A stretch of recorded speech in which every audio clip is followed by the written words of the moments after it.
A story you'll see only on 5. One of the women who has accused a former St. Lucie County Sheriff's deputy of demanding sex acts in exchange for not taking her to jail is building the legal pressure. News Channel 5's Alyssa Hyman live in Fort Pierce, where Deputy Evan Kramer allegedly had pulled over that woman. Alyssa?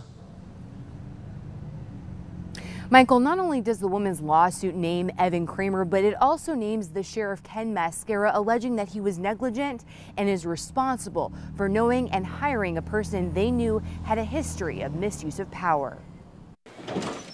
There's more legal trouble tonight for Evan Kramer, the former St. Lucie County Sheriff's deputy now behind bars, accused of sexual battery by multiple victims. She is having a hard time dealing with this. I mean, she has a hard time anytime she's out on the road seeing police officers go by. Fort Lauderdale attorney Kenneth Miller represents the woman who was the first to come forward in Kramer's criminal case from January of last year.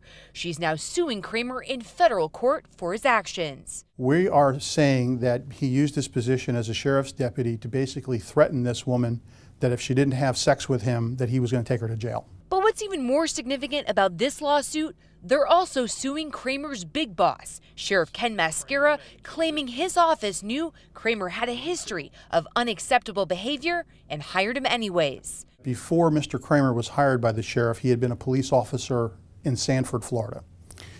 He was recommended to be fired by the Sanford police for multiple things, one of which was he was using his position to try to coerce people to do things. In fact, this attorney says the St. Lucie County Sheriff's Office initially rejected Kramer as a candidate after learning about his history. And yet somehow, with this knowledge that he was a problem, that he was about to be fired, they turned around and hired him 2 months later, and we don't have an explanation from them as to why.